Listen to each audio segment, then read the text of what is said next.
We are live. Please go ahead. Good morning, ladies and gentlemen. Johar, Namaskar. I, Bharat Jaiswal, Regional Director ASSOCHAM, would like to welcome you all in today's webinar, Jharkhand, the Nucleus of Mining Hub, Challenges and Opportunity. स्वागत है आपका आज के इस खास webinar में जहां हम बातें करेंगे देश के नवनिर्माण की. Jharkhand is one of the richest area in the whole country, rich in minerals, deposit and forest. The region has huge reserve of coal, iron ore, mica, bauxite, limestone, and considerable reserve of copper, chromite, china clay, manganese, uranium, etc. The value of mineral extracted in Jharkhand was rupees 5,760 crore, approximately 8% of the total value of mineral production of the country. Its state is largely producer of fuel minerals and accounts for 10% of the total value in the country. Coal contributes to the most 92 to 93% of the total revenue from mining received by the Jharkhand government. Iron ore accounts for another 2 to 3%. Jharkhand receives the maximum mining royalty among the coal producing states of India. The Jharkhand government has granted 524 leases for mining various major minerals, 206 of which has been granted for coal alone. In additionally, 2,717 leases covering an area of 8,424 hectares has been granted for extracting minerals in the state. In the name of national interest, the Jharkhand area is witnessing a gigantic industrialization and development process for the development of industries within the state and its contribution to the country as a whole. The impact on the allied industry to the mining sector has been in accordance to the foundation and strengthen of the state and industry. I have every hope that today's webinar would be a fruitful one. Our expert panelists will come up with effective reforms ideas that can be implicated for the betterment of these sectors. We are having the pleasure of having with us senior representative from the sector. It's my honor to welcome Sri Navnath Lakshman Wate, CEO and whole-time director ESS Steel and chairman Jharkhand State Development Council of ASSOCHAM. He will be soon delivering a theme address to set up the tone of today's discussion. With a deep sense of gratitude on behalf of ASSOCHAM, I would like to welcome Sri Arun Kumar, Deputy Director, Department of Geology and Mines, Government of Jharkhand.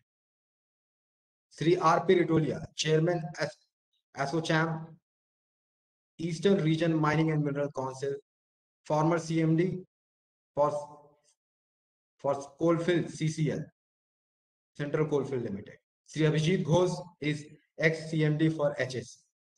Dr. Rana Subhas Chakravarti, he is Director for HSC Limited. Sri Saurabh Palsania, Executive Director, Dalmia Cements Bharat Limited. Sri Ujjwal Chatterjee, Advisor, Commercial Coal Mining, SL Mining and Industries Limited. Sri Kishore Tar, he is Senior General Manager for Tata Steel Launch Products Limited.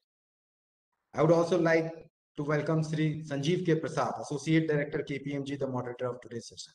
But before going to Mr. Sanjeev Prasad, we are honored to have with us Sri Navnath Lakshman Wate, CEO and whole-time director, ESST. Mr. Wate is an electric engineer with MBA degree. His career in the industry he started his career at Kalyani Steel as a management training maintenance. After 8.5 years of experience, he has joined CESA Goa in 1994. For last 6 years, he was heading value addition business of Vedanta CESA Goa as director. Under his able leadership, the business has seen the huge growth in pig iron production, that is 0.22 million ton to 0.8 million ton. He is a well-known fraternity in the steel community and is also a member of Indian Institute of Foundry and Indian Steel Association. Under his leadership, our company has crowned with various external recognition in terms of awards like Ramakrishna Balaji National Quality Awards, Green Triangle Society Awards, Industrial Innovation Awards, just to name a few. So I would request and invite again Mr. Wate for his team address. Over to you, sir. Good morning, Mr. Bharat Jaiswal, and morning to all the industry leaders and panel members. Thanks for your generous introduction, Mr. Bharat. It's very important for all of us to come on a common table to address the issues faced by all the industries, especially in the Jharkhand. So that's where I would like to maybe interact or place some of my few words on this August panel member, in front of August panel members. As you know, this government of India has put a target of the steel policy that he is doubling the capacity of taking it to the 300 million tons by 2030. And also the policies, various policies, the iron ore reforms. But the pace at which these things are working, or pace at which these reforms are working, they are not at the expected level, and which is really causing that pace at which industry has to work or things should move is not happening. That's where I think we need to speak on that part. While steel industry is getting back on its feet with the help of this union budget and attractive opportunities arising out of it through the mainly PLI scheme and policy supports, the goals of realizing and contributing to the new steel policy for steel production of target of 300 MPTA by 2030 still remains a gray area for Jharkhand-based steel players mainly. With the current scenario at hand, the steel industry is looking at a projection increase in production of 6%, while the iron ore production continues to be hover around increase of 8%. And whereas we know that almost 1 ton of steel needs almost 1.7 tons. So if steel has to go by the 6%, iron ore industry has to go by at least probably 10 to 11% to production industry, which is not the state. And this could be majorly influenced by the fact that the production of auction mines stands at only 60 to 70% of their EC limits, while the balance capacity is lost every year, and the stagnant production, which is much lower to the rated capacity, results in lower steel production and ends up in causing high revenue losses, running into hundreds of crores to annually to all the steel players. While India needs to double its iron ore mining capacity by 2030 in order to meet the demands as per National Steel Policy 2017, the iron ore production in Jharkhand has been only 20.8 million tons in FY21. If you look at this, is a drop of 25% in iron ore production as compared to the 28.2 which was in FY20. And this has coupled with this expiration of some merchant iron ore leases in 2020. So this iron ore production for Jharkhand has been, if you look at, it was going up after trend of FY20 from 20 million in FY18 to almost 27 million in FY20, and then dropping to 20 million by FY20. So some of the suggestions, basically, apart from this iron ore mining from my side, what would like to is this one. Basically, if you can, government can make with this working with the mines that the auction of iron ore at regular intervals, availability of auction calendar, that will be helpful for the steel people or other ancillary industries to predict their productions, to plan their production properly. Another, utilization of low grade to be promoted and regulatory changes for incentivizing use of low grade has to be done to ensure the fair pricing of all taxes, royalties and levies to be rationalized by or subdued in the GST. Supply of iron ore fines at mining cost, zero royalty on transfer of fines to beneficent plant, excise duty exemption for import of machines for beneficent will help further mining. Government needs to amend the law of royalty, which all of us are facing, especially Rule 38 of MCR, which deals with the calculation of royalty over royalty and average selling price as calculated by the IBM. This average selling price also needs to be calculated separately for domestic users and exports. At a time, export prices are varying drastically and domestic users can't match these prices. And at a time, it's going beyond the reasonable economical reach of these steel players to get them over and and hence result into the loss of steel productions. So average sale price published by IBM is based on the weighted average of the expense price as per the rule 42.3 of the mineral concession rules, whereas the expense price is based on the sale value, which already includes the royalty, DMF and NMEFT as per rule 38 of MCR 2016. As a result of this, double charging of royalty, DMF and NMEFT is taking place. In order to avoid this above anomaly and bring parity with the coal, average sale price should be calculated based on the expense price exclusive of royalty. This is very, very important. Moreover, National Mineral Index should also be developed for different grades of iron ore to avoid the double taxation. Now, let's look at Mines and Minerals Development and Regulation Amendment Act, March 21.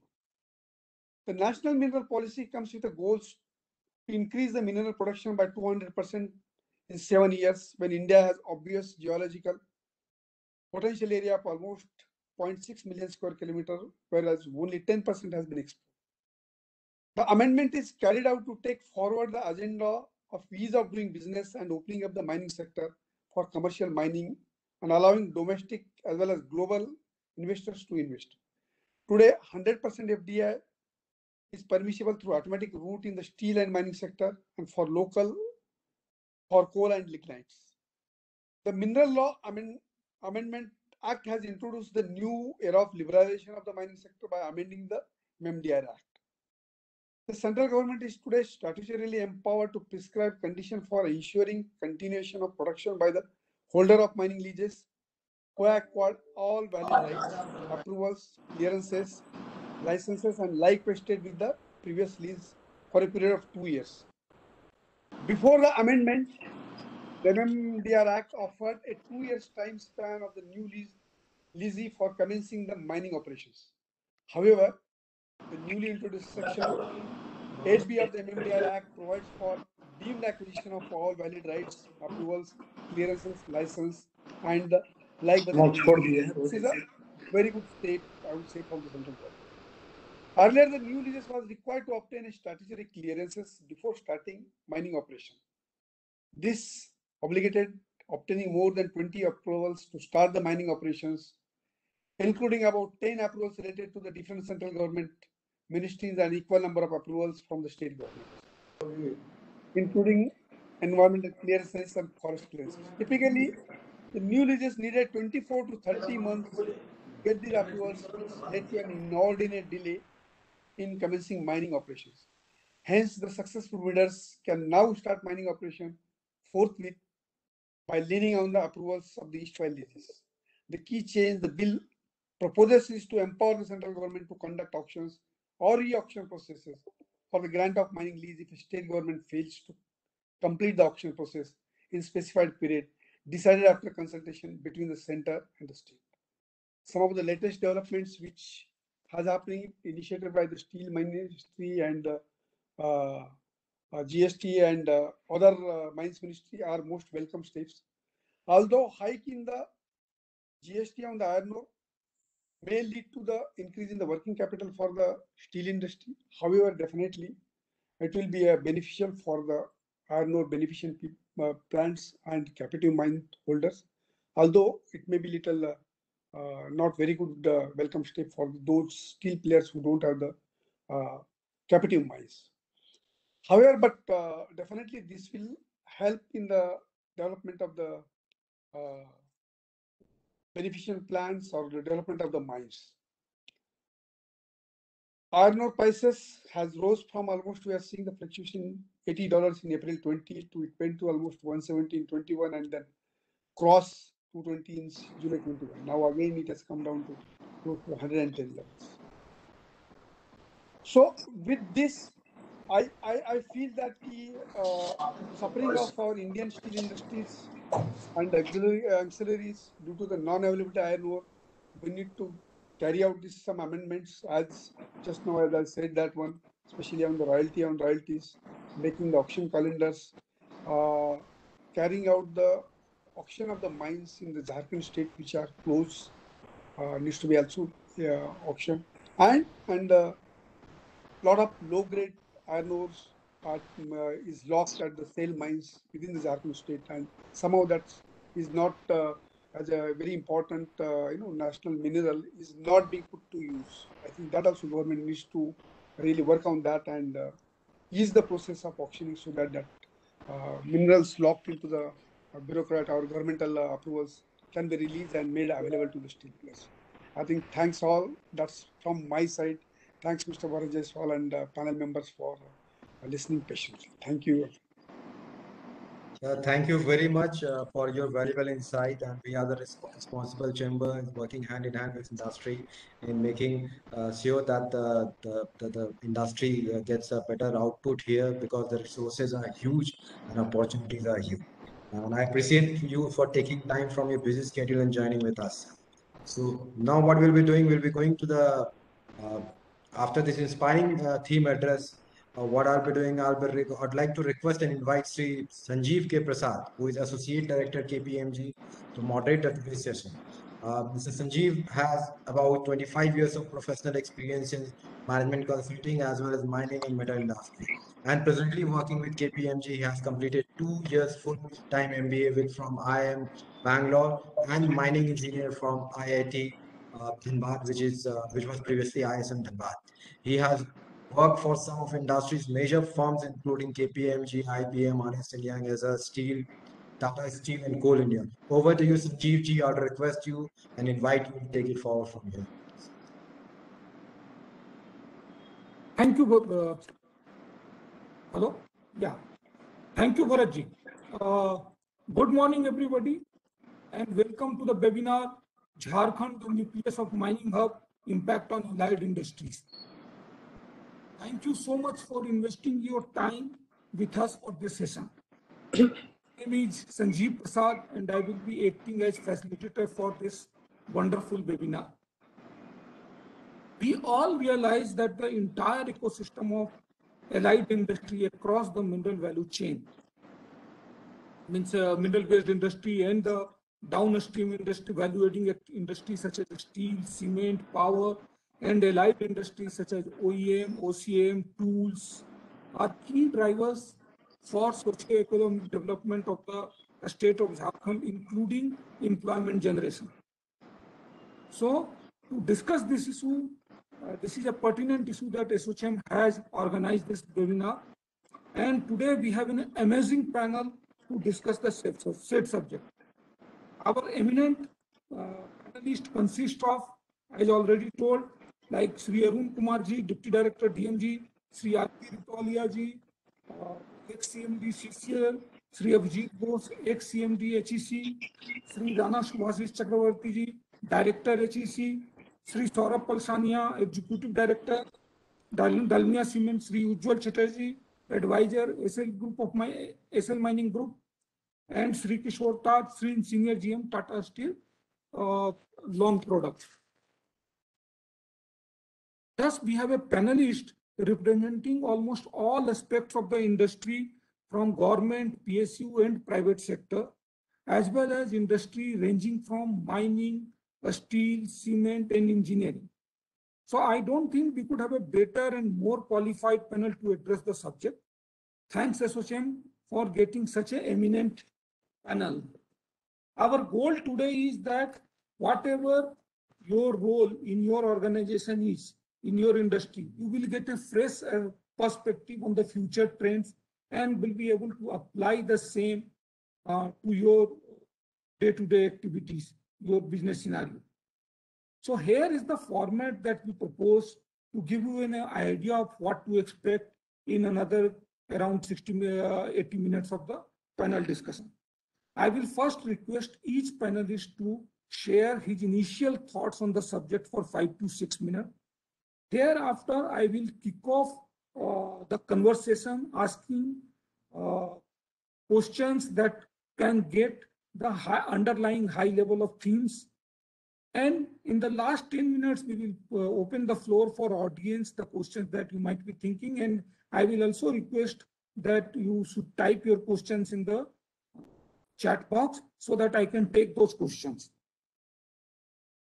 So sound good? Great. So we will get now started into the panel discussion. So We are now entering into the panel discussion. I sincerely thank Arun Kumar ji, who has agreed to attend this webinar. He has about 35 years of professional experience and is involved with almost all facets of the functions of Department of Mines and Geology, Government of Jharkhand, ranging from exploration, mineral revenue administration, mineral block auction, policy formulation, and project management. He was instrumental in making Jharkhand the first state to successfully auction its mineral block. I hereby request Arunji to share his initial thoughts, especially on the prospect of strategic minerals in the state of Jharkhand. Over to you, Arunji.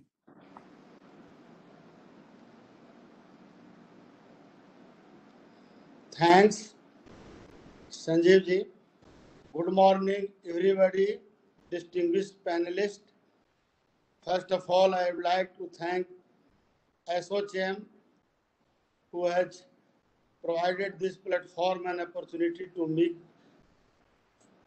to present some thoughts about nucleus of mining in Jharkhand. All of us are well aware that right from the Stone Age to the nuclear age, Jharkhand was nucleus of mining. Jharkhand has remained nucleus of mining, and Jharkhand will remain nucleus of mining in the future also.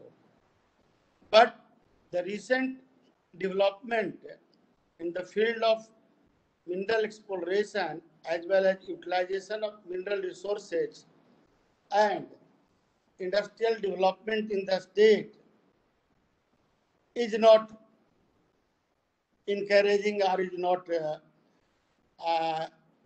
can be said as a running with the pace of the world or other part of the country. All we know, and speakers has submitted the detail that we have abundant iron ore, fourth in the world, have abundant coal productions, and number of industrial mineral that is required for the development of the industry. But when we look back and see the industrial growth, journey of industrial growth in the state of the Jharkhand, I cannot say that it is a pleasant state of situation as far as the industrial development of the state has taken place in last 50 years. Right from beginning, we were the first state where Tata, JRD Tata established this steel plant in 1907 at Jamshedpur, Sakchi, and got the status of first steel plant in the India. We have the ancient site of the coal mining, ancient site of the iron ore mining, ancient site of the copper mining. But since last 70 years, if we retrospect or see that only one major steel plant has been established in the state of the Jharkhand after the establishment of the Jamshedpur steel plant, that is a Bokaro steel plant. And when we look forward to achieve the 300 million ton of steel production in the state and having 28% of the iron resources of the country, I am not finding any encouraging prospect or encouraging initiatives by the company who are holding about 70% of the iron ore resources out of 102 square kilometer of the mineralized zone of the iron ore. 67 square kilometer area is leased out with the SAIL. And SAIL has only one steel plant of 5 or 7 million ton or 8 million. And the recent amendment in the MMRD Act encourages the commercial mining, encourages the open sale of the resources from mined out area. But if it is implemented on all mineral. It is good for coal, but if it is implemented on all mineral like iron ore, never the steel plant will come with in the state of the Jharkhand, and socio-economic development of the state will never happen. Similarly, we are supplying coal to all thermal power plants, particularly situated in the Punjab, Haryana, Delhi, and Uttar Pradesh, and other states. But if you look the productions and installations of power generation plant in the state, we are not able to even supply, meet our state requirement. I am not able to understand how it is beneficial, how it is economically advisable or environmentally advisable to transport coal to power plant situated 800 kilometer or 400 kilometer or 1000 kilometer away from this, and not producing the power here and transmitting the power to the country national power grid. Why this situation is there? We have to think about that. This is not fair as far as when we talk about the nucleus of the mining in the state of the Jharkhand. As till the time we would like to only extract the mineral resources from the state and will not put the industrial development in the state, it is a meaningless. Our socio-economic development as well as the industrial development will never take place. Similar is the situations with nuclear power plant. We have not developed any nuclear power plant in the state of the Jharkhand, but Jadugoda is the main source of the nuclear production, uranium productions in the country. Now I am coming over the future of the mineral industry or industrial development in the country. All of you are aware that about 87 to 89 minerals are produced in the country. 4 minerals are fuel mineral, 10 metallic, 49 non-metallic, and 22 minor mineral.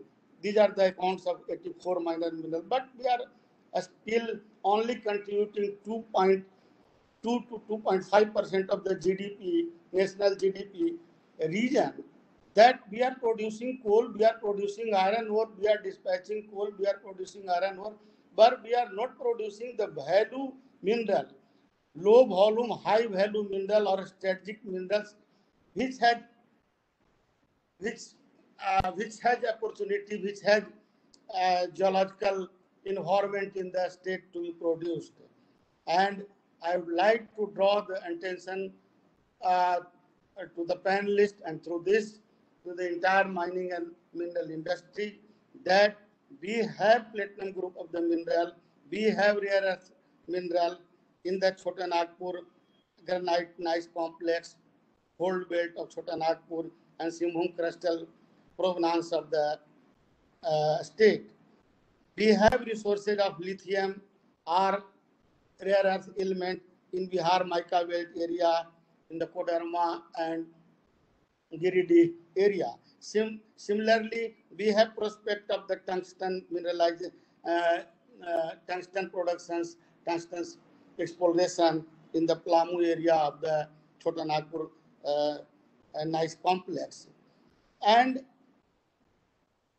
until unless we focus our exploration strategy in the field of strategic mineral, we will be lagging behind in the age of the nuclear age.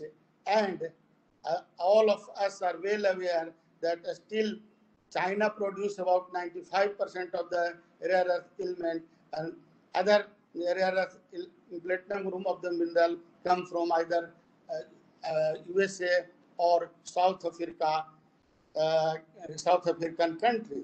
And the contributions of our country is very minimal in this direction. And we have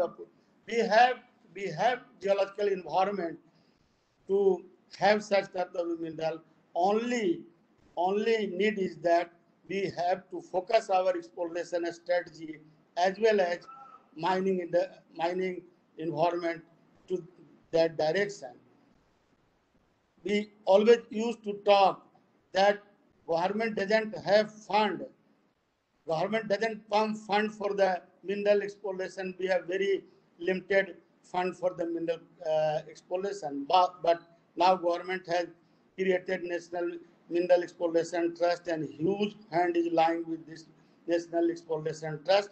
But I am surprised and shocked to know and see that this fund of National Mineral Exploration Trust is not being used for deep-seated or strategic mineral exploration and utilizations.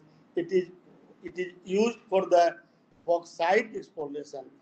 Very surprised to see that the entire mandate of the National Mineral Exploration Trust has been reversed by using the such fund in the for exploration of the bauxite and other block minerals.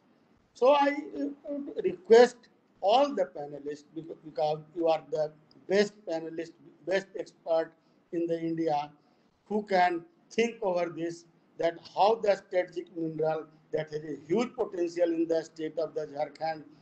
Our planning commission has recognized or notified 11 mineral as a strategic mineral. I will not name all these minerals: tin, cobalt, lithium, all these are gallium, are available, list are available, and all these minerals have geological provenance or obvious geological area for availability. Only need is proper scientific and detailed explorations of such mineral.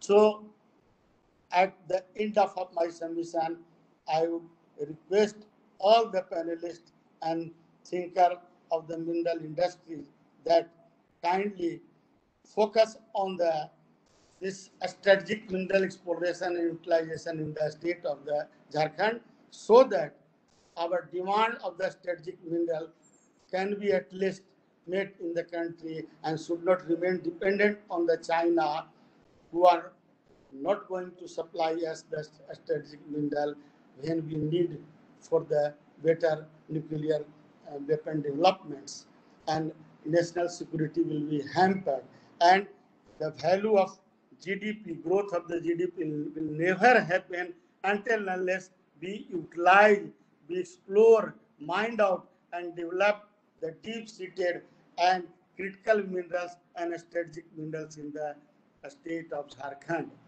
Similarly, if you have to achieve the target of 300 million ton of the steel production, kindly look after, kindly explore the opportunity, and opportunity is here to establish a greenfield project of the steel in the state of the Jharkhand. Otherwise, country will never achieve the target of 300 million ton of the steel production in the coming days. With all these words, I sum up my this presentation with once again thanking the ASSOCHAM to give this opportunity to present this paper before the August gathering. Thank you.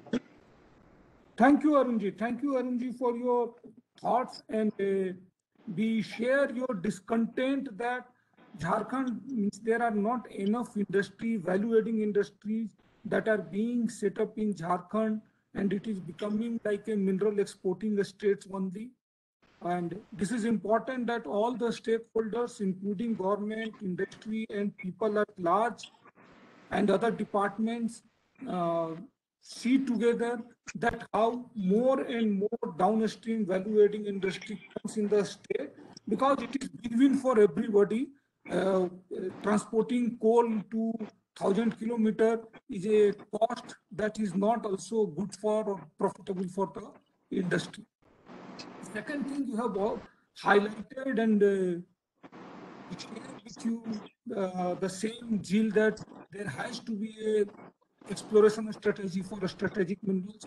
Jharkhand has potential for other strategic minerals, and we should be in a position to use NMET funds for the deep-seated mineral and become a self-sustainable thing. Thank you, Arunji. We have our next speaker, Sri R.P. Ritolia ji, and we are privileged to have him with us today. He is ex-CMD to CCL and ex-advisor to MD Tata Steel. Under his leadership, CCL converted, or CCL transformed from an ailing company to Mini Ratna, achieving more than 1,000 crore rupees of profit for three consecutive years. Presently, he is advisor to Swambhu Natural Resources, a Srei Group company. I will request him to share his initial thoughts and also the potential of mineral industry in the state of Jharkhand. Please, over to Ritolia sir. Thank you, Sanjeev. First of all, let me thank SHM for giving me this opportunity. And I can see that we have a very eminent panels with us today, mostly belonging to industry, and they will definitely like to highlight the problems being faced vis-a-vis the mineral production in Jharkhand, the various industries that they are running. I will thank Arunji also for hitting the bull's eye. In fact, I belong to Jharkhand also, and you know, this is a real problem that even being the hub of the mineral resources, the concurrent industrial growth has not taken place. In fact, when I was CMD CCL, at that point of time, Sunita Narayan, you know, the chairperson of the CSE, Center of Science and Environment, she brought out a book, Rich Lands and Poor People, related to Jharkhand only. And this was particularly with respect to coal, that although we have got so much of resources of coal, but the inhabitants are poor. This applies to almost with all the minerals, and this is really a pity, which Mr. Arun has said and referred.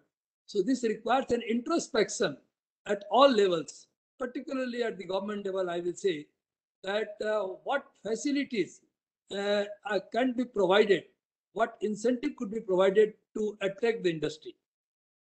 Gentlemen, Jharkhand, as we all know, is blessed with abundant mineral resources, water resources, and land essential for development of industries and industrial clusters. It has around 26% of the coal resources in the country and earns highest royalty from coal among all coal producing states. The two major coking coal producing subsidiaries of Coal India Limited, BCCL and CCL, are located in Jharkhand only. It also has abundant resource of non-coking coal. Its share of coal production is around 19% of the country.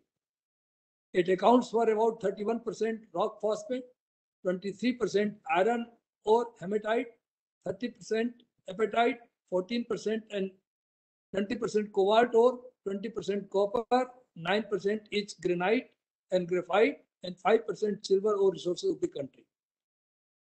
It is major producer of bauxite, copper, graphite, and iron ore apart from the coal. Not only minerals are available, the state is also blessed with water resources and has 32 rivers located in the state. The state is spread over land area of 79,716 square kilometers. There are a number of institutes of repute in the state which can provide supply of high quality manpower who otherwise have to go out of the state to look for employment opportunities. While mining is more or less spread in the state as per availability of the resources, only Jamshedpur and Bekaro are the two industrial hubs which have been developed so far. Even this has not expanded to the extent it is possible. There is ample scope for further forward and backward integration of industries in the two cities, and there is potential to develop such industrial cities provided right kind of investment environment is provided. There is a strong case for development of industrial clusters in the areas covering Dhanbad, Bokaro, Hazaribagh, Ramgarh, Ranchi, Saraikela Kharswan, and Singhbhum district, comprising of power plants, steel plants, and automotive plants, which would in turn look to the development of the several ancillary industries and a robust service sector due to presence of abundant resources of all kinds of required to support such industrial clusters. Gentlemen, you know, the 1% growth in the mineral production add to almost 1.2% growth in the manufacturing sectors and could lead to 0.2 to 0.3% growth in the GDP. Now, in spite of having so much abundance of mineral resources, the GDP growth in the state of Jharkhand is not commensurate. So while there are plans of developing a steel sector for 100 million ton steel production in Odisha, you see in the neighboring state of Odisha, as Mr. Arun was also referring, that we have only one Jamshedpur, you know, the age-old plant, and only one Bokaro steel plant has come. While in Odisha, after this Rourkela plant of SAIL, there has been now, you know, the latest, the Tata Steel plants of Kalinganagar latest, in the Bhushan Steel, the JSPL Steel. So, and now the ArcelorMittal is also trying to have a steel plant there. So the number of, these are only the tip of the iceberg. There is, you know, no number of other industries are coming up. So despite presence of all the required resources, we have no such plants in Jharkhand. We lack the necessary support and infrastructure required for same, as well as a conducive investment climate.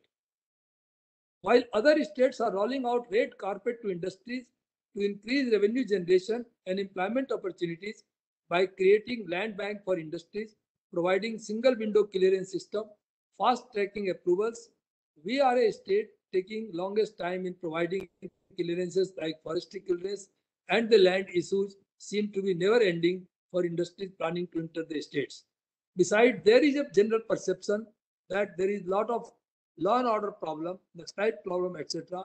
Government has to take initiative to install the confidence in the minds of the investor that all such problems, even if they are there, that will be taken care of, and there should be at all stages there should be complete hand-holding to attract the industry. The government should develop industrial clusters at strategic locations with pre-embedded clearances for setting up industries, which would increase investor confidence and would naturally attract investors, since the major worry with respect to land and statutory clearances. Making processes online and time-bound would go a long way in instilling confidence. The government should also provide incentives for value addition in the state. Once industrial clusters are developed, a robust service sector is bound to flourish. This would help in improving the brand image of the state, leading to a virtuous cycle of investments, revenues, and employment generation. The state has potential to easily leapfrog into one of the leading states in India, not only in terms of mineral production, but as a highly industrialized state. In fact, if a congenial environment is established, and as it is known, it has also been referred by Mr. Arun, you say, even today morning I was listening to one of the seminars where Secretary Coal was telling, and he was referring that coal produced in CCL at pit head 900 rupees, it becomes 4,500 rupees at Dadri power station. So if that same coal, you know, if they generated at pit head, you know, that the cost of generation will be too low, and it could compete with even the renewable energy, etc., which is a threat to the, thermal generations. So if if all the industries could be set up within the state, you know, the cost of generation and the cost of value addition will be much less. It will be a win-win situation for the consumers, for the government, for the persons living in Jharkhand, because it will improve their well-being. The government will get a lot of revenues, not in terms of presently only they are getting in terms of royalty. So mineral production is increased. The revenue in terms from the mineral production, royalty and other sources will increase. Similarly, if the industries are there, they get the further revenue, which they could further invest in the infrastructure, etc. So I think this is a high time. Even I will suggest that ASSOCHAM also could prepare a roadmap as to how a climate could be created, single window clearance, etc. And they should submit to the Jharkhand government, discuss with them that it is in the interest of both the government of Jharkhand, the people of Jharkhand, to the people in general of the country, because consumers in the country, that if the Jharkhand is developed, and I can see that in the right perspective, Jharkhand could be the #1 state in the country.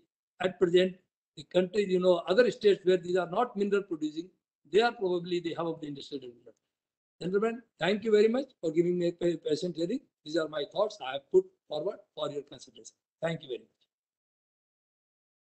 Thank you, Ritelia sir. I agree with you. Means we agree with you that Jharkhand has all the enabling factors to become, such as land, water, and mineral resources, to become even close to number of other markets, to become one of the leading industrial estates in the country. But unfortunately, the same has not happened. And obviously, with your such a vast experience, you have been able to share a number of ideas that Jharkhand and ASSOCHAM also can help them to make a roadmap to become a leading industrial estate, including single window clearance, a pre-embedded clearances for industrial clusters, and incentives for value addition, setting up value adding plant. Because finally, if there is such a high increase of coal before feeding to power plant, it is not beneficial for either government or for the consumer or for the producer. So this is a, I will say, waste activity of transportation of coal. Thanks for your such a, I will say, wonderful suggestions on which the state can work. Sanjeev, I'm sorry, and for the other panelists, I've got some other engagement, so I'll just leave. If I will request if anybody has got any question, etc., they can either ask or they can put with Mr. Bharatji, and I will able to respond and interact with them. Okay. Okay. Thank you very much. Any questions we will share with you separately. Okay. Okay. Thanks. Thanks, sir. Yeah. We are fortunate to have Sri Abhijit Ghoshji, ex-CMD HEC, with more than 38 years of experience in mining and manufacturing industry. During his stint as Director Mining at Hindustan Copper Limited, he was awarded with Dr. J. Coggin Brown Memorial Gold Medal by MGMI. I invite Sri Abhijit Ghoshji to share his thoughts on the subject. Please, Abhijit ji, over to you. Yeah, thank you. Thank you very much, Mr. Sanjeev. And again, I would like to thank ASSOCHAM for organizing this webinar. In fact, the most pertinent subject in today's contest. I again would like to thank all the panelists, for coming over here. I can see a lot of learned panelists on the screen. And before I start my talk, I would like to thank Mr. Arun Kumar and Mr. Ritolia ji for giving an overview about the Jharkhand mining and the prospect of mining in Jharkhand and what are the steps to be taken to improve the mining. My talk will be in a little in the different mode. I'll be talking about the national sort of initiative taken by government of Jharkhand and how government of Jharkhand, government of India, these steps taken by government of India and the steps taken by government of Jharkhand. So let me just tell you one thing, and nobody can deny that mining is one of the core sectors and growth driver of Indian economy. GDP contribution of the mining industry is 2.2 to 2.5% only.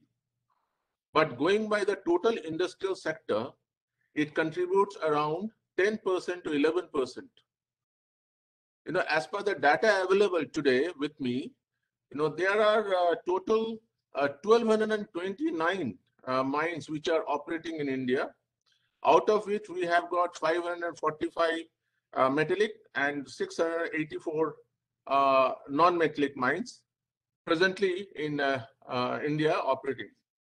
Minerals and ores provide basic raw materials to many industries like power, steel, copper, aluminium, cement, etc.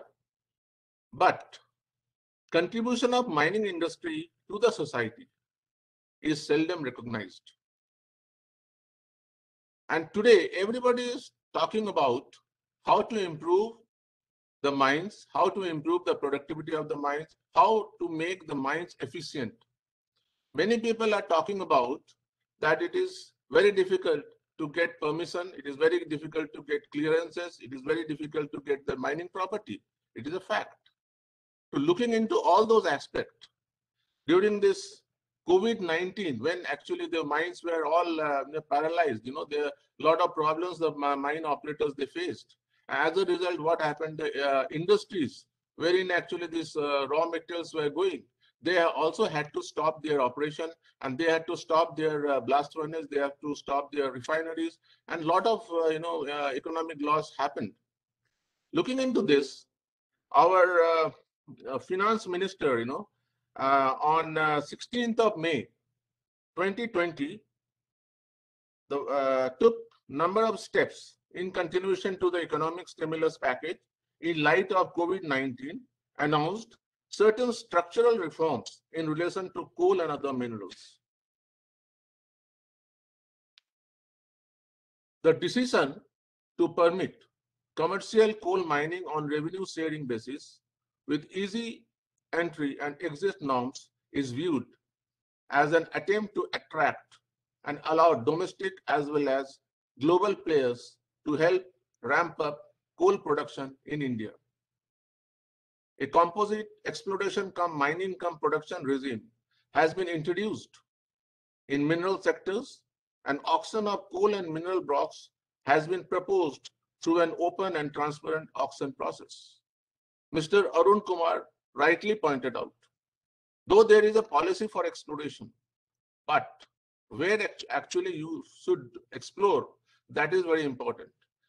I can just give example that he was talking about a strategic mineral, but I can tell you the copper deposit which is available in the east of Simbhum, wherein actually Hindustan Copper is presently operating, we have got a proved reserve of 130 million ton, but 130 million ton as on today is idle, because the most of the mines are not in operation because of various issues such as clearances of environment and forest clearances.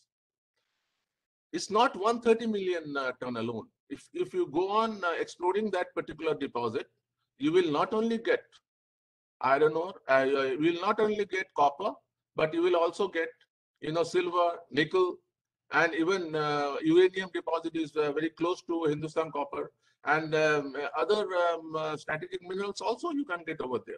So we may have to, because GSI did a lot of planning in the past, and they have identified some of the areas where actually the deposits are available. Probably those areas, Mr. Arun Kumar also will agree with me. I also had a long discussion with him when we used to discuss about this exploration potential in Jharkhand. Therein, we must have an action plan and decide where to go for exploration, where to prove, and after that we should have an action plan to allocate those blocks to the prospective mine owners. Even the distinction between captive and non-captive mining has been abolished. This not only removes the preference which was earlier given to captive mines, but also allows the non-captive mines owner to sell their output in the open market.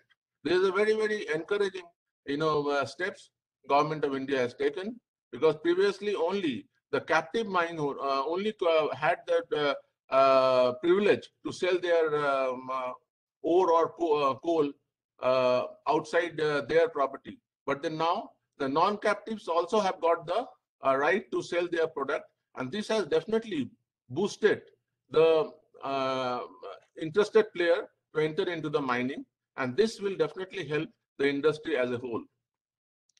Now, amendment of MMDR Act, which people were talking about, even Mr. Bhatia also referred to that.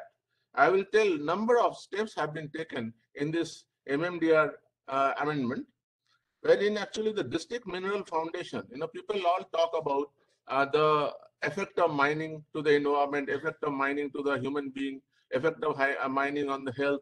So this District Mineral Foundation is there to address the grievances of the people affected by mining, and in turn improve the image of mining industry.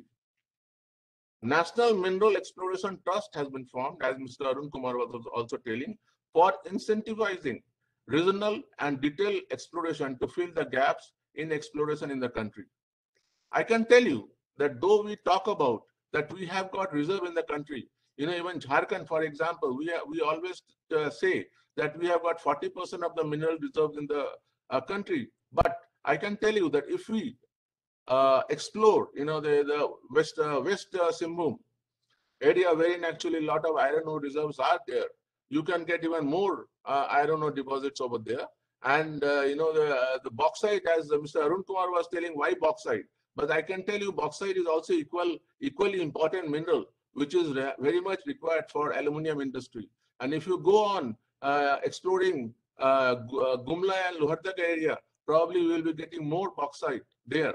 So that can help you to even establish, if you get a viable bauxite reserve, then you can even think of putting up alumina plant over there. Why to shift this bauxite from Lohardaga, Gumla to Muri or Renikut? So these are some of the steps normally we should take with this MMDR amendment. And also the very important steps the government has taken, the mining lease for 50 years, and even the existing lease deemed extended, eliminating any renewals for security of 10 years. So this is a very encouraging steps. The lease will be granted for a more number of years. So people will be planning how they can start their mining and what they should do for the future of the mines.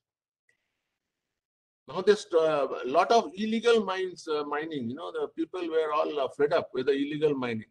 And that also in MMDR Act, a lot of steps have been taken for the stronger penal provisions have been put in place to check illegal mining. These are very important steps which Government of India has taken. Now during this COVID-19, a lot of things happen with the mines as a whole. The labor migration intensified, workforce shortage, which affected ability to function with full capacity, or in some cases half the production. Inability to transport raw material, restricted production, and in some cases complete stoppage of plant operations. Thermal power plants, manufacturing units, and other industries which use technology dependent on specifications of imported coal faced a disruption in supply of raw materials due to lockdown and restriction at supply. In spite of the fact that coal mining was notified under this Emergency Service Maintenance Act, coal mining suffered due to low turnout of laborers due to fear of health risk. Due to limited controlled supply, output from mines as labor unavailability and transportation bottlenecks impacted operation of smelters, refineries, blast furnaces, etc. Due to escalation in price of imported raw material, revenue and profitability of the plants also got affected. Slowdown of automobile, aviation, constructions reduced the demand of steel, aluminum, cement, and copper. As a result, because the demand came down, so the mines also started producing less because the requirement of the plant also got reduced. Export of low-grade bauxite to China suffered due to restriction of export to China. Now, as a mining personnel, I can say that a lot of issues are there. If you have to do a scientific mining, you have to go for land first. First, you have to find out the land, and this is a very complicated, and everything is uncertain. And for all industries, you definitely require land. But since mines is a site specific, you have to go for the land where the mineral is available. So a lot of complications are there.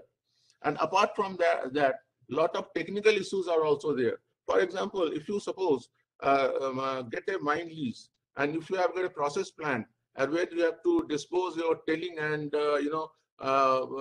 red mud, you have to get a lot of land for that, for disposal of those tailings and red mud. For that also you require a lot of land, which is very difficult to obtain at this point of time. And the statutory clearances, regulations are all very uncertain. Mining industry face regulatory uncertainties in terms of statutory clearances, stretching projects. The construction time goes up. As a result, what happens, the project becomes unviable because they plan based on certain timeline. If they don't get the clearances on time, what happens? That everything gets shifted, and then the project becomes unviable. The small mine property, you know, the mine owners, they get very small property. And as a result, what happens? They cannot mine it, plan it properly. And intervening block, they have to leave 7.5 meter, wherein actually you lose a lot of ore over there. So the properties would be big enough so that for a long, because since you are now going to give a 50 years lease period, so your property should be such so that you can prepare a long-term plan, and also you should have an expansion plan in the inbuilt in that plan. So the property should be big enough. Now the technology upgradation. Now mining requires technology upgradation all the time. You know, if you have to improve the productivity, if you have to improve the efficiency, you have to upgrade the technology. For upgrading the technology, you have to skill your manpower. So the technology upgradation and skill upgradation should go hand in hand. So this is very important. And also, you know, mineral processing. Somebody was talking about low-grade ore, low-grade minerals. You know, whether we have got a technology to process those low-grade minerals. And if you don't have, then you must have a R&D facilities to develop or process the low-grade mineral, so that that also can be processed, and you can even save a lot of exchequer while processing the low-grade ore. Now, the opportunities before mining industry is not merely producing ore and not even exporting minerals to earn foreign exchange. Its real contribution would be in its capacity to carry a large and successful manufacturing industry on its back. Together with manufacturing, mining has the highest potential in distribution of wealth by generating employment across geographies and education level. So mining is a multidisciplinary activity. There is huge scope to IT-enabled service in mining. So that also you should bring out, so that, you know, your mines is a high class and standard mines. Because nowadays in underground mining, when you go for underground, hardly 2 to 3% mines are underground as on today. People are not going for underground. Even if they have to go for underground, they don't, because the cost of mining is very high. Even in the central coalfield area and BCCL areas, a lot of mines, they have to stop, because the underground they cannot do, because they find it is not unviable. But there are technology available. So with that technology, you can even restart those mines which are closed down right now, and underground mine can again be started. You know, by introducing your IT over there, and this real-time asset monitoring, real-time safety norms, real-time informations, real-time production plan. All those can be introduced. If you introduce those things, then definitely you can start the underground mines with by bringing a recent technology. So technology in the underground mines in Jharkhand is also very important, because though you have got the deposit with you, you have closed down. Many mines are closed down. You have to find out how many mines are closed down because of this, and many mines are closed down because of the clearances. So that also you have to find out in Jharkhand. Though we talk about that we have got reserve, we have got mineral as well as coal reserve. The many mines are closed down today because of the clearances. That also you must find out. Now Sir, request you to summarize, sir. Now the top environmental issues are there, which also we have to find out. What are the issues? Deforestation, air pollution, water pollution, noise pollution, land degradation, release of harmful gases, fire, small-scale mining operations, and dormant mines. Just before I conclude, I must tell you that India holds a fair advantage in cost of producing and conversion cost. We have got a very young population. We can train them, we can skill them, and we can encourage them to go for the mining activities. Mining has always played a significant roles in past, and in future also it will continue to play major roles in economic growth of our country. Thank you very much for giving me the opportunity. Thank you, sir. Thank you for your points, and you have given a number of suggestions. Especially, you have also highlighted the you have highlighted that what are changes, what are good changes like DMF, NMET, and the lease duration has been implemented in the mineral sector. But there are a lot of other things, other factors that need to be done so that mineral industry can become is more attractive for Jharkhand. Thank you once again. I am honored to invite our next speaker, Dr. Rana Subhasis Chakravarti ji, Director HEC. He has rich industry experience of about 35 years. Under his leadership, his team got the maximum the work orders in FY 21-22 that was highest in 9 years. In the 9 years, he is recipient of a number of awards such as Eminent Engineer Award, Visvesvaraya Gold Medal. I will request him to give his insights on the subject, especially on the role of mining machinery. Please, sir, over to you. Thank you, Sanjeev ji. I think I am audible. Yes, you are audible. Yeah. It's always a pleasure to be in the galaxy of eminent people, right? Ritolia Sahab, my boss, Abhijit Ghosh ji, and other panelists. We have been discussing about the mining activities in Jharkhand. But what I'll try to do is focus on what HEC does for the mining activities. That means the machineries, what we do. As you are aware, HEC is the Shan of Jharkhand. And we have many, first, what we have done. Say, for example, we have electric shovels, which was a monopolistic market for doing the mining activities. We have supplied around 597 shovels, electric shovels. We have made drag lines, which is around a 2,000 ton equipment, which is being used predominantly in northern coalfield. And we have supplied such 15 numbers of drag lines. We have also tied up with the Russian company, Uralmas, and we are looking forward to work with them for manufacturing of further drag lines. So if you see in reality, HEC is a hub of machineries, what we do, be it for CCL, be it for BCCL, be it for SECL, and other mining sectors also. I'd like to inform this August gathering that today we are boasting a job of around 2,000 crores, out of which 55% is in the mining sector. We are trying to do projects for coal handling plants. These coal handling plants are basically used to reduce the environmental impact. Because पहले जो कोयला को transport किया जाता था एक छोर से दूसरे छोर में, now it is through a mechanized system, coal handling plant. You may be aware that HEC is doing a prestigious project for Madhuban for BCCL. That is basically a coal washery in which we are basically washing the coal, and this is, I think in India, such washeries are not there. This is 5-stage cleaning washery, and we are doing it with the Shank process. The technology is German technology. So if you see in reality, HEC is supporting in a lot of way to the Jharkhand.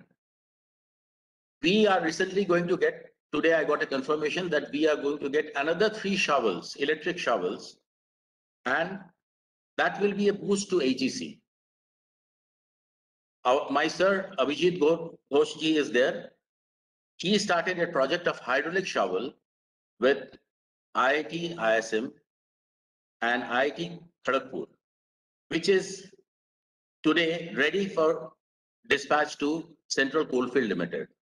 So that is a state-of-art hydraulic shovel, and this has the beauty of all good components being made. Some made in HEC, some are being bought out. So if you see, these are basically making HEC a hub of manufacturing equipment. So if you see in reality, we are into crushers, we are into hammer crushers, we are into jaw vibrators. So we make a lot of mining equipment, and we are partnering to the progress of not only Jharkhand, but India as a whole. So I don't have much to add on this. So we are one-stop solution in machineries as far as HEC is concerned. Thank you very much.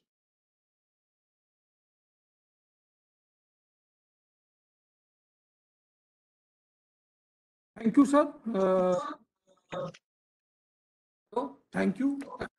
We all know contribution of HEC in for mining industry as well as Jharkhand state, and you have been right to highlight the different type of innovation that has been done for the mining industry, especially during our initial days. We know that it has been a key player in electric rock shovel or even drag mines, and it's good to see that you are taking initiatives to take further newer technologies to launch new products in the market for benefit of the industry. Thank you very much, sir. Thank you very much, Sanjeev ji. It gives me immense pleasure to invite our next speaker, Sri Saurabh Palsania ji, Executive Director, Commercial of Dalmia Cement Bharat Limited, a 1.7 billion USD conglomerate with interest in cement, sugar, and refractory business. He is a chartered accountant with more than 22 years of experience, and he is also responsible for group commercial functions, logistics, and green business. He is steering the green fuel business and logistic function of the cement business. I request him to give his ideas about the mining industry, and especially that mining industry generates so much of waste or environmental externalities, that how, with a focus on how this waste can be created into wealth. Please, over to you, sir. Thank you, Sanjeev ji and ASSOCHAM for giving me the opportunity to share my views on this platform. And I think, thanks to Arun Kumar ji, Ritolia ji, Avijit ji, who have rightly highlighted that even after being a mining hub, Jharkhand state could not able to attract the industries for investment, and thus the mining deposits have to travel across the state to be utilized, and it is somewhere not able to multiply the revenue, which otherwise would have been possible if the industries were there in the Jharkhand state. And Avijit ji, I'm very much, I cannot agree more to you that for attracting industries in the state, we need to have two things. One is availability of land at a reasonable cost, and also clearances of mines on a fast track basis. And here, my today's presentation, you can say, will be based on how we can help the state of Jharkhand to clear the landlocks and make the land amply available, both at the end of the mining industries as well as any other industry. Jharkhand is a state which has all the potential resources and investment in place and well placed to grow economically at a larger scale. All the basic industries which determines the growth of any country or state is placed well in the state of Jharkhand, whether it is steel, power, cement, coal mines, and many others. Dalmia Bharat is also committed further investment of approximately 700 crores to take its clinker grinding capacity in the state to 6.7 million ton, maybe the highest capacity of grinding unit at one location. With this potential of growth in the state of Jharkhand, we also need industries which can serve other sectors to process their waste and for greener and spacious Jharkhand. The space so created by disposing of the waste, whether it is a mining industry, steel, power, can further be used for profitable investment and thus the growth can continue. So continuity of growth, it's always important that whatever waste we are creating is disposed of in an environment friendly manner. And as Dalmia Bharat, we believe in clean and green is sustainable and profitable too for any organization or state or country. Generally, when we say that green is profitable, it sounds to be more a proverb or a saying than being to practice. But Dalmia has practiced and proved it true.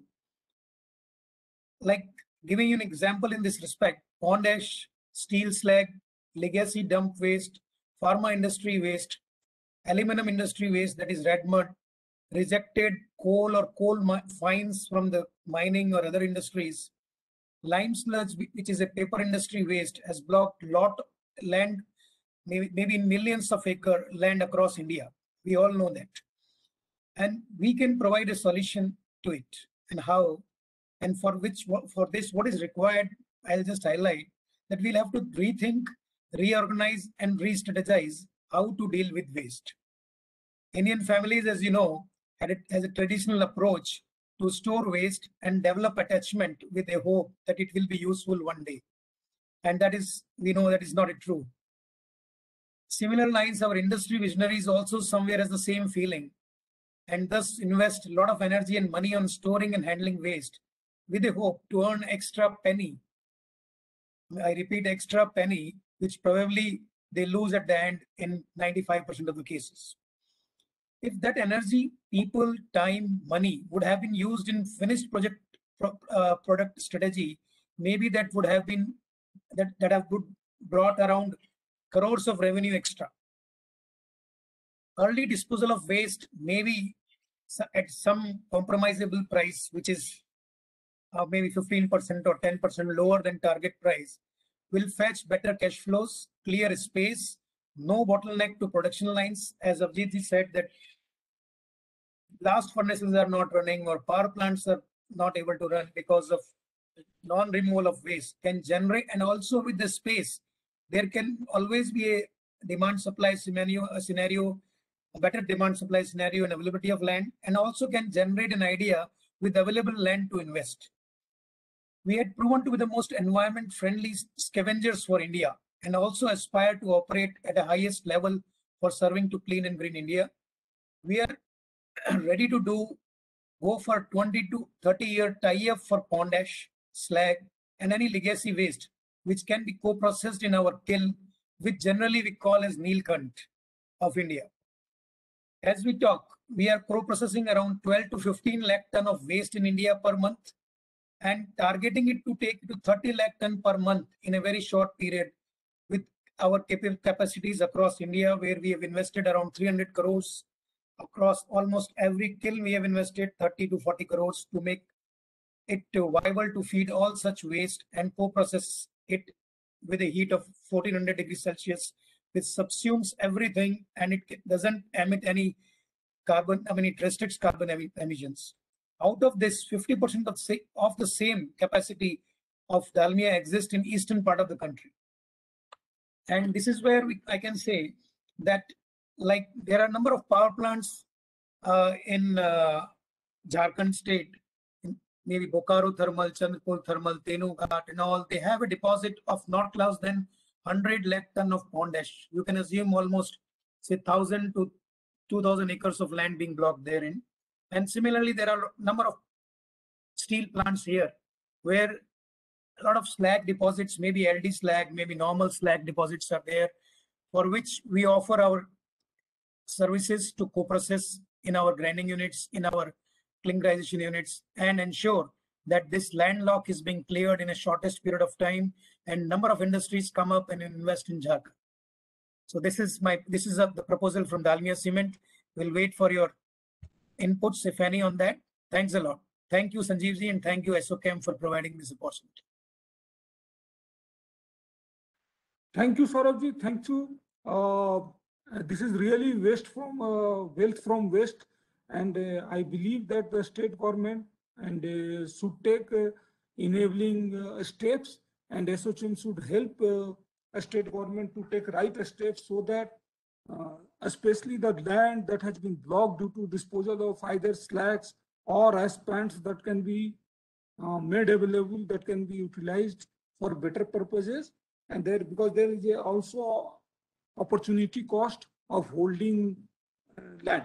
So, and especially in a state where there is a high forest cover, so the land availability remains one of the constraints. I think states should take initiative to consider your proposal favorably to take steps. Thank you again. Thank you again. I am extremely delighted to invite our next speaker, Sri Ujjwal Chatterjee ji, who is presently working as a whole-time advisor to EMMRL, a subsidiary of Essel Mining Aditya Birla Group company. He had more than 35 years of experience in metal and mining industry. He had joined Tata Steel earlier in 1985 and worked at various locations and positions. I will request him to share his thoughts on the changing face of the coal industry. Please, sir. Good afternoon, SHM, and good afternoon, all the eminent panelists and the participants as well. So today, the topic which has been given to me for discussion is changing face of coal industry. So obviously, this is a global issue, and obviously it implicates country as a large, and Jharkhand being one of the major producer of coal. So there has been a thinking, thoughts, feelings that coal as a fossil fuel slowly being wished away. But being one of the prime energy source of this country, it cannot be wished away so easily. So where do we stand? In the next decade, how does coal industry look like? Or it will be surviving the way it is happening today, or there are certain changes that we are expecting. So I'll try to deliver it. I have assimilated information, whatever available, and I will try to deliver it to the extent possible. And we'll be happy to answer if there are questions. So as we all know that no discussions in global climate change can ignore India. And obviously discussion of India's energy future can ignore coal, which provides about half of energies, and coal dominates because its availability domestically, and to a certain extent cheap as well as the energy or the coal tax are not there. You will be surprised, or rather might be all aware that coal is so entrenched in a complex system in this country that in some states it's among the largest contributors to state budget. And if we shut down the coal today, you will be also surprised that one of the biggest public undertaking, Indian Railways, also will get shut down, because 40% of the Indian freight revenue comes to Indian Railways from coal handling. So all the under recovery from passengers get offset to a large extent because of the coal transportation through Indian Railways. So Coal India, the public sector miner that we all know, produces 85% of the domestic coal. And despite energy reserves, enormous reserves, the country also imports about a quarter of its consumption. CIL coal is mostly sold, as we all aware, to power producers, predominantly under fuel supply agreement at administered price. But for years, CIL production is falling short of the demand, or rather the Indian government now allows end users to produce their own coal and is moving towards allowing more private sector mining. However, these changes do not address the underlying challenges of increasing domestic coal production, primarily obtaining necessary land and permits, statutory clearances to expand production. The other point which also need to be noted is the onset of renewable energy. Growth in coal-fired power generation capacity has now almost outstripped demand growth over the last several years. At the same time, the growing supply of renewable energy is also beginning to displace slowly and steadily coal-fired generation in a very opportunistic manner. As a result, the load factors of these plants are slowly and steadily coming down. And coal plants already made up a significant category of financially distressed assets for the Indian banking sector. So what this country needs, both coal and renewable energy, to meet its growing power needs. But the structure of Indian power industry, which is also very complicated, raises challenge for this complementary growth of these two technologies. State-level power distribution companies, which we are called DISCOMs, generally buy power from generators through power purchase agreements. And however, the DISCOMs are nearly bankrupt and on an average lose money on every kilowatt hour sold. So fixing India's coal system is nearly impossible without addressing distortion across the entire value chain that spans coal mining, railways, power generators, and DISCOMs. So distortions also exist at the retail level, where commercial and industrial customers pay higher rates to subsidize other electricity consumers. So naturally, coal faces headwinds globally, and there are two main types of opposition to coal. First is the concern over coal's externalities, both local pollution and greenhouse gas emission, with global consequences. Second is the belief that India doesn't need as much coal as renewable now provide a cheaper alternative, and coal represents a risky and expensive investment, which is also quite evident in the new ongoing auctions that are being promulgated by the government of India. Today, solar electricity is the cheapest electricity that is produced in India.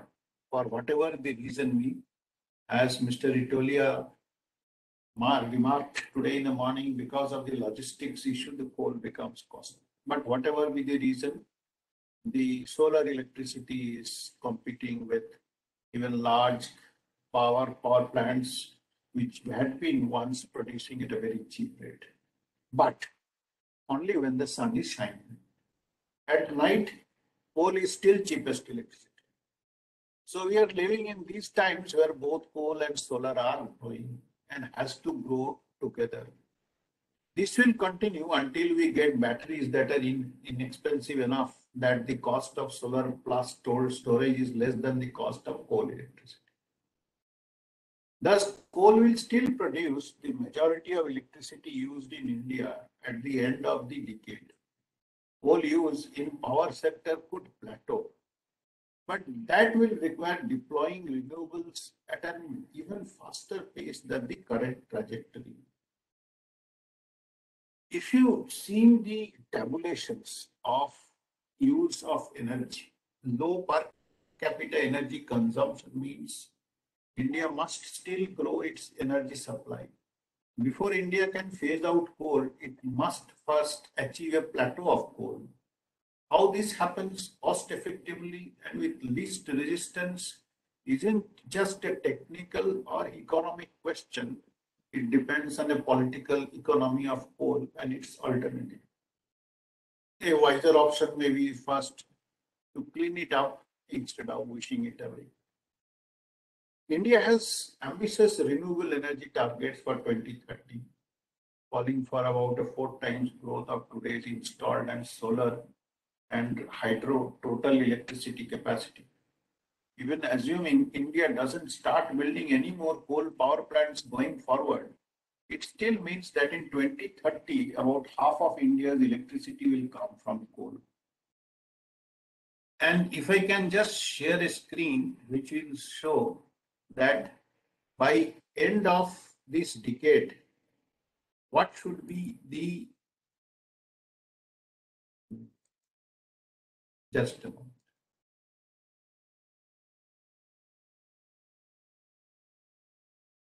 Yeah, if this screen is visible, so say by end of 2029, 30, how does the generation look like in this country? So as you see, the generation from power, coal, continues to grow, but at a very low pace. The solar obviously grows, but at the end of the day or end of this decade, more than 50% of it is from coal. So naturally, coal still remains, but whether it remains like king or for some other purpose, so that needs to be seen.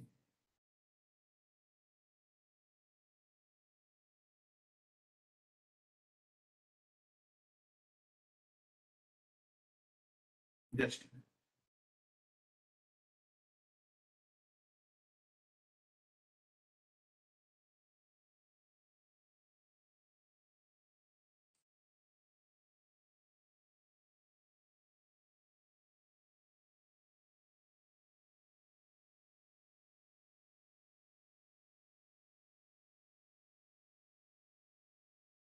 yeah.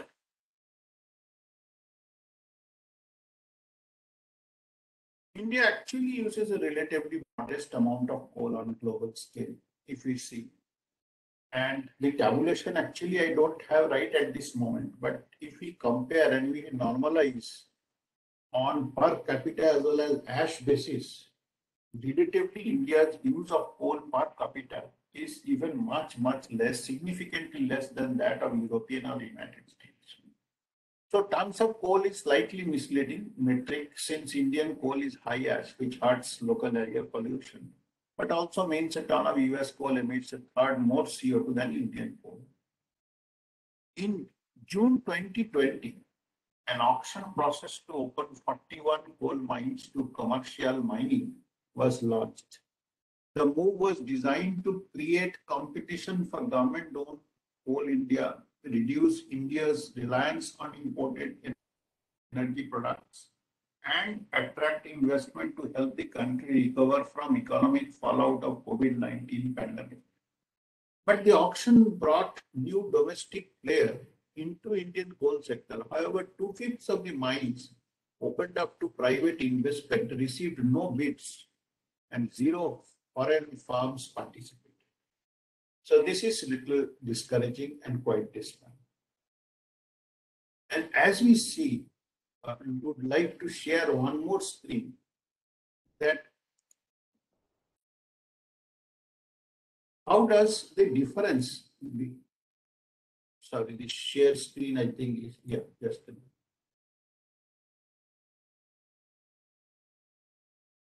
So this gives a fair idea as to how the coal consumption and the production, the gap that remains. Although these figures we might be all aware. 730 million ton, out of which 45 is prime coking coal and rest are all thermal coal. So the gap is slowly, gradually growing up. So as on date, as we see, what could be the basic sustenance issue with regards to the energy security for this country. And to wrap it up for my today's discussion, while coal is now moving towards a sunset industry, but while it's slowly losing its shine, it still will be predominantly the biggest energy security for this country for the next decade or so. And to quickly energize or monetize the deposits that we have, perhaps we may have to think little more out of box than the way we are now going about auctioning of these coal blocks. Non-participation of foreign direct investment or non-participation of even the Indian industry is something which are very indicative that something more needs to be done. So with this, I would like to close today's discussion and would like to happy to answer if there are any queries. Thank you. Thank you, sir. Thank you, Means we agree that at least in the short term of 10 years, coal will remain one of the means primary contributor of the primary source of energy for countries like India, China, and means there is a need at this point of time with such a high coal resources underlying that government and the industry start thinking how to monetize these assets as fast as possible. It's really an important idea that needs to be think at a means an urgent basis. Thank you, sir. Thank you. I am extremely pleased. Next speaker, Sri Kishore Karji, Senior GM Tata Steel Long Products. He had about 31 years of professional experience across wide spectrum, such as O&M of mills and the steel making area, leading IAM LD2 in Tata Steel, and as well as several greenfield and brownfield projects. He is also a certified Aspire Black Belt, TPM auditor, ISO auditor, TVM assessor. So I invite him to share his thoughts on current scenario and future perspectives of mineral and allied industry, as well as sustainability aspect. Thank you, sir. Over to you. Thank you, Sanjeev ji. I hope I'm audible. Yeah, you are audible. Thanks to all the eminent panelists through the discussion topics. Actually, for last almost 1 hour 45 minutes, we have been hearing about the details of the scenarios of Jharkhand industry and the future of mining and allied industries. See, just few figures before I want to brush up. Like, Jharkhand as a state right now is having almost, say, it's a mineral-rich state, having almost 32% of the India's coal reserve, more than 70 billion tons of reserve as per the current data. Iron ore is approximately around 3,700 million ton, and others like bauxite around 68 or limestone around 511. All are having quite a good percentage of India's reserves. Now, from this, where we should have been and where we are. Our GSDP as per the current price in FY22 is projected as approximately 3,60,000 crores, which is approximately 5% increase over the FY20 I'm talking about. FY20 because it was a natural base. This GSDP, the position in India is approximately, say, we are in the 17th or 18th position. Just think about this. We are most mineral rich, one of the most mineral rich state. If I compare with Chhattisgarh or Odisha side by side, area-wise slightly larger than Jharkhand, of course, but the positions where we are right now, with respect to the GSDP, is much behind them. Much behind them in the sense means position-wise also because India. Now, say economic position, fiscal position, like say FDI. FDI in Jharkhand right now in FY21 was around $792 million, mostly in the metal and mining sector. That is true, along with some amount, of course, on the agricultural sector, Tashar and other things also. But most of the things are over here. If I say export-wise, then the FDI position in India also, we are not anywhere near to the top 5 or top 7. We are in the 8th, 9th position of the FDIs. And the exports, which is also a good index for the fiscal position, we are approximately in FY21, it was 1,622 million USD. In exports also, we are not in top 10 of India. Of course, not in top 10 of India. It's around 14th to 15th positions. So thanks to some amount of metal export and of course the coal and minerals export. That is the major earner for this part. And we are producing approximately 2,500 megawatt of the basically thermal power, what I am talking about. At the beginning, our eminent speakers also had mentioned that we have the maximum number of leases of the coal field. That is 524 leases, out of that 206 are the coal field. Now, if we consider now, what are the industries we are having? If you consider the 4 major industrial areas in Jharkhand are basically, one is in Jamshedpur, the Raitupuri industrial area development, Bokaro, another is in Ranchi, another is the Sadar Pagana. Different sectors. Somewhere in Aditapur area, it's a steel, cement, copper, all those things. It's covering a large part of that East Singhbhum, West Singhbhum. Bokaro is having not only it's a North Nagpur division along with Bokaro, Kodama, Haribagh, Chhatra, etc. Ranchi Industrial District is also comprising of South Nagpur and Paramount Commissionerate, and Shatal Parana Industrial Area, mostly in the Dumka area, which is also covering Deoghar, Jamtara, Dumka, etc. Apart from that, if you count the number of industries in Jharkhand, it is hardly 12 to 13 in number, the major industries if I talk about. Our previous speakers also has mentioned. So where we are right now is in this position. If you now think about that, our mines and metals, which is a major earner of the industries, it's not major, of course, agriculture and other aspects are ahead in the GSDP, in generating the GDP, but it is a major part. Now, what we do is like, see, state government and central government had many efforts, they had took many efforts. They had framed rules, regulations, all those things. Now, what is the difference? Why we are not? Like right from the exploration in the mining, what we do is like captive players, major players, like, you know, if I say, I don't know, mining in the SAIL or Tata Steel or kind of guys, they used to use the updated technologies. If you go to the smaller players, where the government support is also required, for the exploration part, the use of technology is very limited.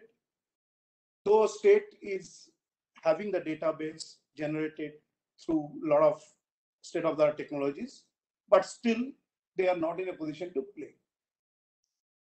And what happens that this needs a scientific approach.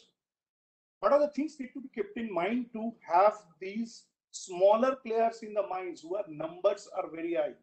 Maybe the quantity wise, if you consider that captive and non-captive, this balance is almost in iron ore, even in the coal mines also. Now, what need to be kept into the picture for the sustainability is that you have to think about conservation of minerals. You have to think about the proper industrial use of minerals. You have to think about the generation of the fresh employment. There is a major contradiction where will come, and maintenance of the ecological balance. So for the industrial growth and the mining and growth, what is the major controversy comes with that? Maintaining the ecological balance as well as the generation of employment. The local communities which need to be taken care of, the environment, which is a major constraint for the spreading of the mines, because our 30% of the land is 30% of the land in Jharkhand is a forest area, and almost all mines are in that forest area, except of the collieries, few collieries. Most of the mines are in the forest areas. So the proper policy for the compensatory afforestation, government is strict about this. The implementation is not always towards the truest sense of the term, towards the mark. Now, mining companies, what do? They think about the core minerals, what gives them the most, say, profitability. Other than that, what is there is a huge amount of overburden. So presence of minerals in the overburden, which also need to be assessed, and need to be processed. Once you do it, your mineability goes up. What happens? There are mines. In fact, we are also having mines. The shape of mines and other these areas will be like this. Your mineability will be a big question mark. Though you have a reserve, you cannot reach up to the core and you cannot exploit the whole resource, because of the reasons that if you want to reach to the that exploitation of the full resource, then you have to flood the roads. That you cannot do. So what is happening? The sizing, the landforms, the other things, also a major constraint in Jharkhand mining areas. Most of the mines, what are in the hillock areas, they are these mines positions, the accessibilities, the pathways, the kind of conveyors we are expecting right now, government is expecting us to put on. All those things are a big bottleneck, The cost of mines goes up. In the iron ore area, like state government in the coal area. In the coal area, we have out of so many licenses, actually 12 major coal fields are there. Where, and as it has been told previously also, that we are avoiding underground minings. Most of the open cast coal areas we are preferring, and that is obvious. For us, it is important to see that that we can be sustainable with respect to coal mining. In the coal mines, if you see the smaller players, how they are playing with the coal mines, they don't follow the rules. It's a sad part of the things. There are very strict rules, regulations deployed by DGMS, deployed by the state government, central government. But you will find that it's not, I'm not saying illegal mining. I am talking even the legal mining within the purview of this is not being done as it is being done in, say, BHP or Rio Tinto kind of things. If you go to Australia, they won't dare to do such kind of things. There are big companies, I don't mind. There are smaller companies in Australia also, where they are working with that same standard as of the big players. Now, what happens that profitability slightly goes down if you need to do that. And government also need to take care of the other parts. But like earning royalty, of course, is the right of the government. But earning royalty and spending it for the benefit of the state is also lying with the government. What they need to facilitate this kind of, say, mining parts, like this is kind of right use of mines, right use of technologies. They should facilitate those things by the smaller players also. Now we are only concentrating on the coal and iron ore. So steel, if you see that steel production unit, as at the beginning, one of our speakers had already discussed, Arunji Samar, about that. You see the Odisha, how they have reached how fast they are now growing up. And in Jharkhand, probably with Tata Steel and Bokaro, and recently the Electroplast Steel, Bokaro, and a smaller players like Usha Martin and others, Astral, right now it is Tata Steel long product or summer. What we are totalizing is nothing compared to what Odisha is having right now. Why the reason is being that there is no further growth of the steel industry in this state. Here, government has a major role to play. You have to, the government is trying, state government has tried, but probably not with that right direction in the right state, that they can invite the bidders, they can get some land. Land is a major issue in Chotnagpur area. Land is a real major issue in Singhbhum area also. That CNT Act and others are hugely detrimental for the reason of getting into mines. I am not saying that you need to displace the original land users, of course not. But that balance needs to be worked out where state can invite them to play with this. Now, other than these, we have a bauxite reserves of, say, around 68 million tons. We have a huge amount of mica reserves.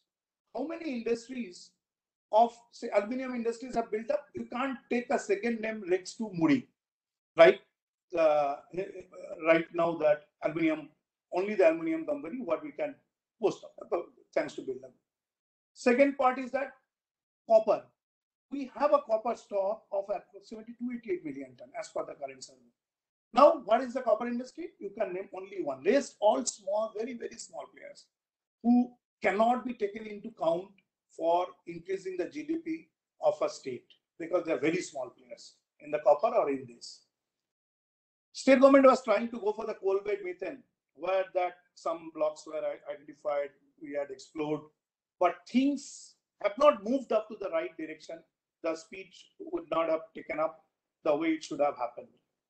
Now, other than this, we can think about, like, say, I'm talking about exploration equipment, such a huge mining industry, such a huge collieries. So why don't you have a good company who can produce exploration? Right now, only we have HEC, which we have discussed about. Both the speakers from the HEC had explained. Now think about the exploration vehicles, the bulldozers, the haul tracks.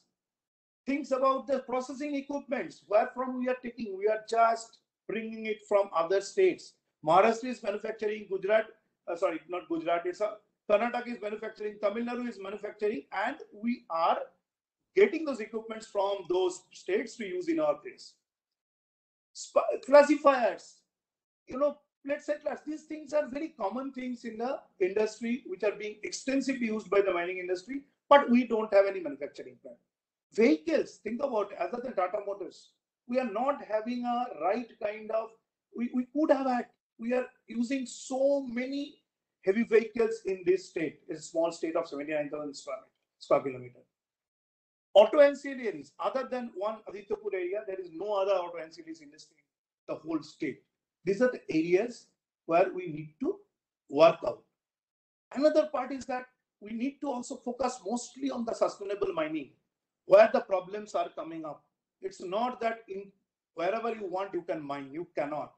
So what is important is that to focus on the few major factors like minimal disruption of the lands, or say reducing of the input of materials, because efficient systems and processes only can reduce the quantum of input materials. Even output has to be restricted to the right quantity where that kind of balance of profitability versus the need is balanced. You cannot deplete the source at your own will with any kind of technology in hand. And of course, reclamation of land, reclamation of the mines, the afforestation, those things have to be focused on. So I think the way we are moving, we need to focus on diversifying the industries. In fact, ASSOCHEM also having that kind of responsibilities to spread this, to advocate the cause with the government. We have to focus on the sustainability part in a big way in the mining industries. Then only Jharkhand can increase its GSDP. Jharkhand can go up into that FDI and other fiscal parameters. Thanks, Sanjeev ji, for your nice coordination. Thank you very much.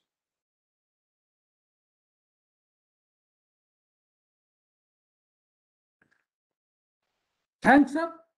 Thank you, Kishorji.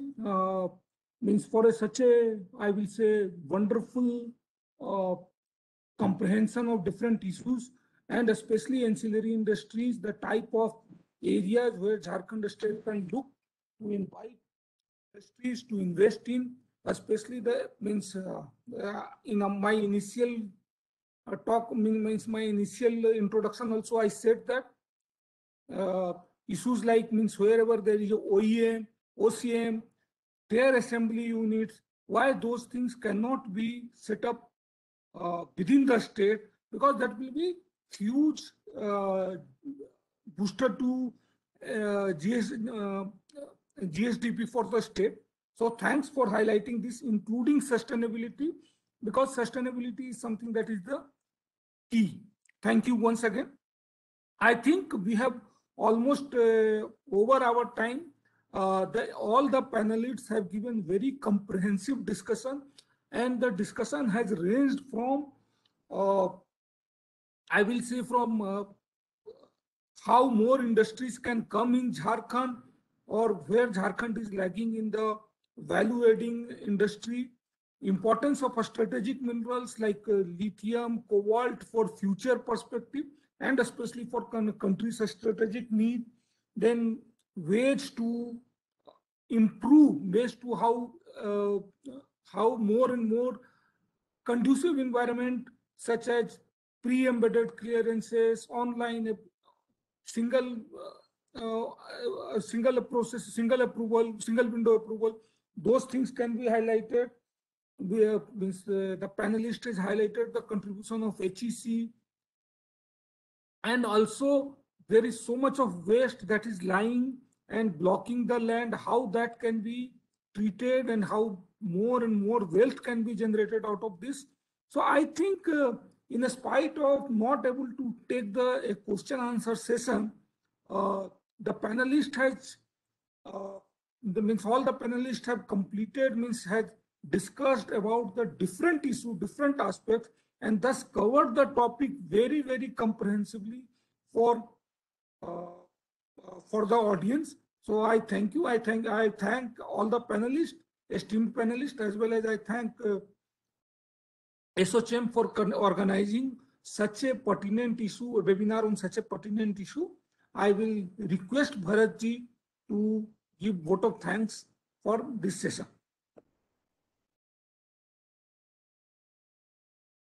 Thank you, Sanjeev ji, for such a wonderful moderation, I'll be telling. So one of the seamless moderation which you have been doing, and the way you have a subject matter expert who talks about.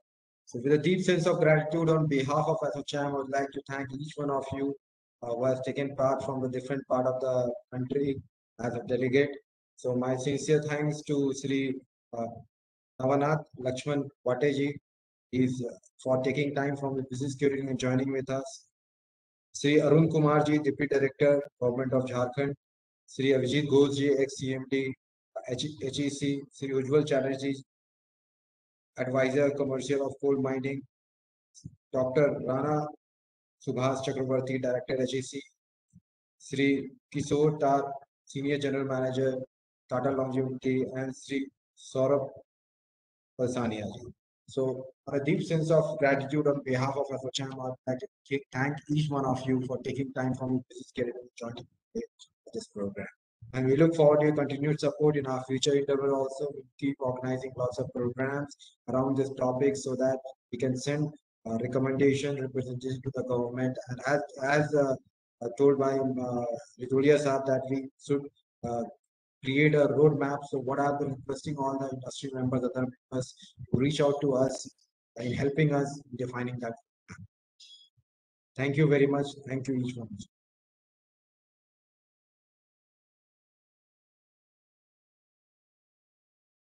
Thank you.